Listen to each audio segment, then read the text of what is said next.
ఒక పెళ్ళైన పిల్ల భర్తని వదిలేసి పుట్టింటికి వచ్చేస్తే బుద్ధి చెప్పి తిరిగి అత్తవారింటికి పంపాలని మీకు తోచలేదా?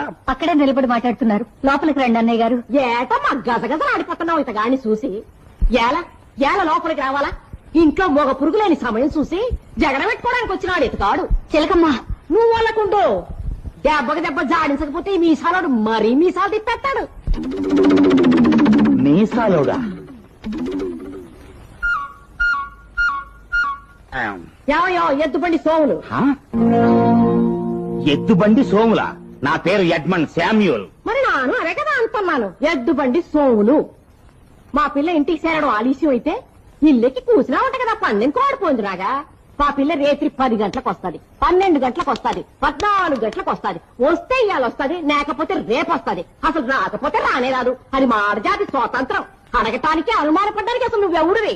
చిలకమ్మా, నువ్వు వాళ్ళకుండు. ఆడకూతుర్ని అనుమానించి అగ్గిలో దూకమంటే గబుక్కుని దూకేసి కాలం ఆ కాలం. ఎలా దూకాలో దూకి చూపించమనే కాలం ఈ కాలం. ఏటనుకుంటున్నావు? చిలకమ్మ, నువ్వు వాళ్ళకుండు. ఇలా సెటపట్లు ఆడితే గాని ఈ పీత బుర్రకి ఆటం ఎక్కదు. పీత బుర్ర? అవునయ్యా. ఎవరిని చూసి నువ్వు పీత బుర్ర అంటున్నావు? నిన్నేనయ్యా ముసలాడా. ఏమిటి నన్నే?